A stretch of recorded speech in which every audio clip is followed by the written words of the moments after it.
Commençons à pratiquer tout au long du jour la présence de Dieu.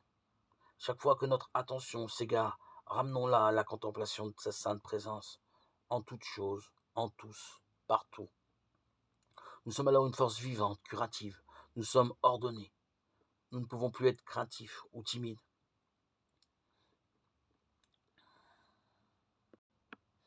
Certaines assemblées enseignent que Jésus institua les saints ordres lorsqu'au cours de la scène, il dit à ses disciples « Faites ceci en mémoire de moi ». Luc 22, 19.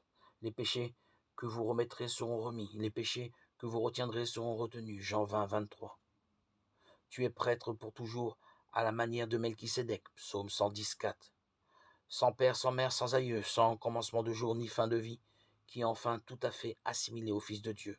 Ce Melchisédek, dis-je, demeure sacrificateur à perpétuité. Hébreux 7, 3. Le nom Melchisédek symbolise Dieu, la divinité qui demeure en nous. La présence de Dieu n'a ni père ni mère. Il est donc parfaitement simple de comprendre que nous sommes nous-mêmes le prêtre. Dans le 7e chapitre des Hébreux, nous lisons que Melchisédek est roi de la droiture, roi de Salem, c'est-à-dire de la paix. Nous sommes nous aussi le grand prêtre, et l'offrande ou le sacrifice, c'est notre désir. Ce qui revient à dire que nous remettons notre idéal à notre esprit profond, le subconscient, le grand ingénieur qui, en temps voulu, nous en donne la manifestation. Le prêtre est un médiateur, nous le sommes sans cesse, c'est-à-dire que nous provoquons par la prière un état divin dans notre esprit.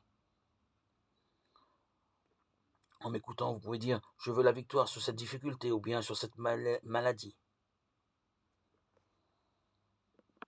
Les auditeurs peuvent fréquemment répéter dans un sentiment de profonde conviction que seul Dieu et son amour agissent dans chaque atome de mon être. Ainsi se remplir de l'esprit de vérité et nous détourner ainsi de tout problème, de tout souci et inquiétude, pour nous pénétrer du sentiment de la conscience de la santé, qui est notre sauveur, notre salut, le Seigneur. Nous sommes médiateurs entre le visible et l'invisible. Nous faisons appel à la guérison invisible, qui répond à notre foi et manifeste en nous la santé parfaite qui est déjà là dans notre corps.